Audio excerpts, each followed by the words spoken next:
নমস্কার বন্ধুরা, আমার পাঁচ ফোড়ন চ্যানেলে আপনাদের সবাইকে স্বাগত। কেমন আছেন সবাই? আশা করি সবাই খুব ভালো আছেন। আজ আবারও একটা নতুন রেসিপি নিয়ে এসেছি। ঠিকই ধরেছেন, থোরের রেসিপি। থোর তো বেশিরভাগ নিরামিষ খাওয়া হয়, তবে আজকে আপনাদের সঙ্গে শেয়ার করছি আমিষ থোর। অদ্ভুত খেতে, খুব সুন্দর খেতে, ভাতের সঙ্গে কিন্তু দারুণ লাগে। পুরো ভিডিওটা কিন্তু স্কিপ না করে দেখতে হবে আর কমেন্টে জানাতে হবে আমার রেসিপি আপনাদের কেমন লাগলো। বাজারে যে 10 টাকা সাইজের একটা থোরের পিস পাওয়া যায়, সেরকম একটা থোর নিয়ে এসেছিলাম।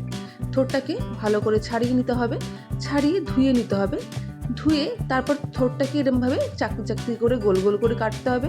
কাটার সময় যে থোরের মাঝখানে খানিকটা আঁশ থাকে, সেগুলো যতটা সম্ভব ফেলে দিতে হবে। যদি কচি থোর হয়, আঁশ যদি না থাকে ফেলার কোনো দরকার নেই। তারপর এরকম গোল গোল করা পিসগুলোকে এরকম আলু ভাজার মতন কুচি কুচি করে নিতে হবে। আপনাদের যদি বটি দিয়ে কাটতে সুবিধা হয় তাহলে আপনারা বটি দিয়ে কাটবেন। আমি ছুরি দিয়ে কাটলাম। প্রথমে লম্বা লম্বা করে কেটে তারপর এইভাবে 2 টুকরো বা 3 টুকরো করে ছোটো ছোটো করে কেটে নিতে হবে। এইভাবেই আমি পুরো থোরটা কেটে নিয়েছিলাম। কিন্তু থোরটাকে কাটার পর একটা জলের পাত্রে জল দিয়ে ভিজিয়ে রাখতে হবে। থোর যদি জলে না ভেজানো হয় তাহলে খুব তাড়াতাড়ি কালো হয়ে যায়, কারণ থোরের মধ্যে প্রচুর পরিমাণে আয়রন থাকে।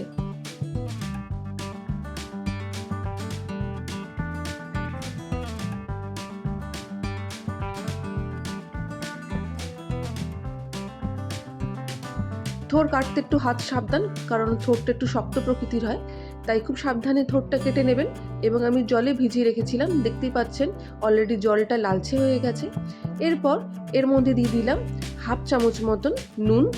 নুন দিয়ে ভালো করে চটকে চটকে আমি ধুয়ে নেবো এটাকে। মোটামুটি একটু নরমও হয়ে যাবে নুন দিয়ে চটকালে। ভালো করে চটকে থোরটাকে আমি ধুয়ে আমি প্রেসার কুকারে মোটামুটি 2টো সিটি মেরে সেদ্ধ করে নেব।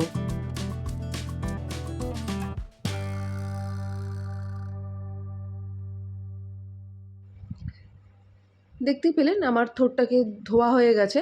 তারপর আমি আবারও কিছুটা পরিমাণ জল দিয়ে প্রেসার কুকারে আমি সিটি দিয়ে দেবো। সিটি মেরে নিয়ে মোটামুটি 2টো সিটি মারলে থোরটা মোটামুটি সেদ্ধ হয়ে যাবে। আমার ভিডিওটা যারা যারা দেখছেন, যারা এখনও সাবস্ক্রাইব করেনি নতুন বন্ধু, তারা অবশ্যই সাবস্ক্রাইব করে দিন। আর যারা পুরনো বন্ধু আছো তারা অবশ্যই আমার ভিডিওটাকে শেয়ার করে দিও এবং কমেন্ট করতে ভুলো না আমার রান্না কেমন লাগলো। থোরটা সেদ্ধ করে আমি জল ঝরাতে দিয়ে দিয়েছি। এরপর একটা কড়াইতে আমি দিয়ে দিলাম 2 টেবিল স্পুন মতন সর্ষের তেল। সর্ষের তেল গরম হয়ে যাওয়ার পর একটা তেজপাতা ফোড়ন দিয়ে দিলাম, আর দিয়ে দিলাম হাফ চামচ মতন গোটা জিরে ফোড়ন। তেজপাতা গোটা জিরে ভালো করে ভাজা ভাজা হয়ে গেলে মিডিয়াম আঁচে আমি দিয়ে দিয়েছি একটা মিডিয়াম সাইজের পেঁয়াজ কুচানো। পেঁয়াজটাকে তেলের মধ্যে বেশ ভালো করে ফ্রাই করতে হবে। পেঁয়াজটা ভাজার সময় আমি দিয়ে দিচ্ছি পরিমাণ মতন লবণ এবং দিয়ে দিচ্ছি একটা গোটা সাইজের টমেটো, মোটামুটি মিডিয়াম গোটা টমেটো কুচি কুচি করে কেটে আমি দিয়ে দিচ্ছি। পেঁয়াজের সঙ্গে টমেটোটাকে একসঙ্গে আমি ভেজে নেব, তবে মনে রাখবেন গ্যাসের আঁচ কিন্তু মিডিয়াম রাখবেন।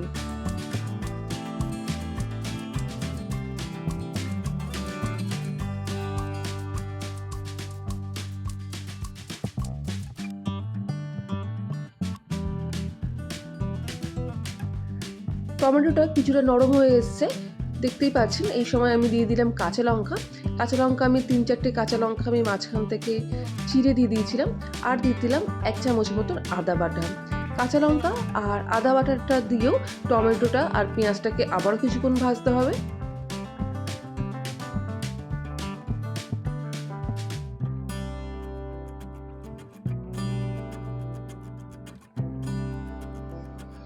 পেঁয়াজ, আদা, কাঁচা লঙ্কা ভালো করে ভাজা হয়ে গেছে, ভাজ থেকে তেলও ছাড়ছে।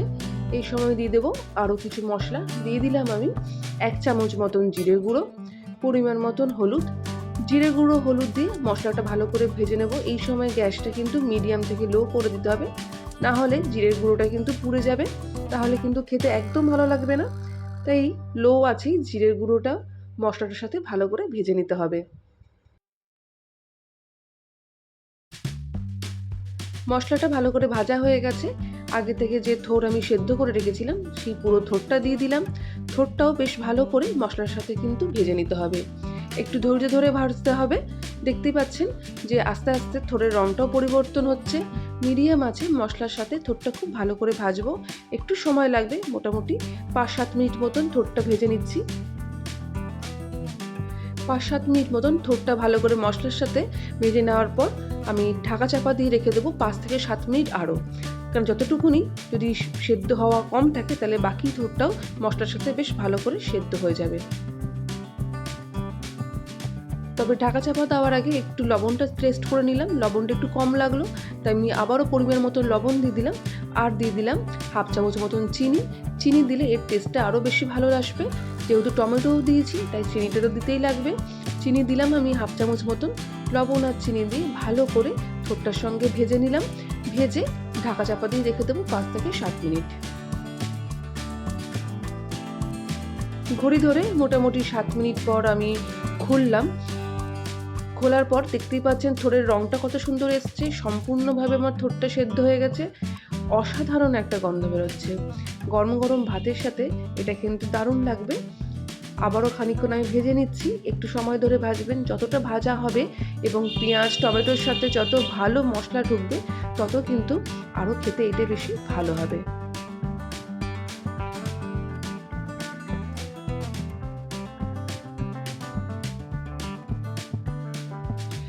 থোড় রান্নাটা আমার শেষ পর্যায়ে, এবার দিয়ে দেবো গরম মশলার গুঁড়ো। গরম মশলার গুঁড়ো আমি দিয়ে দিলাম 1/2 চামচ মতন। গরম মশলার গুঁড়ো দিলে এর গন্ধটা কিন্তু আরও সুন্দর লাগবে। আর দিয়ে দিলাম 1 চামচ মতন ঘি। ঘি আর গরম মশলা দিয়ে 1 মিনিট মতো নাড়াচাড়া করেই কিন্তু আমার এই থোড়টা রান্না হয়ে যাবে। অবশ্যই এইভাবে পেঁয়াজ আদা দিয়ে থোড় রান্না করে খাবেন, গরম গরম ভাতের সাথে অসাধারণ লাগে।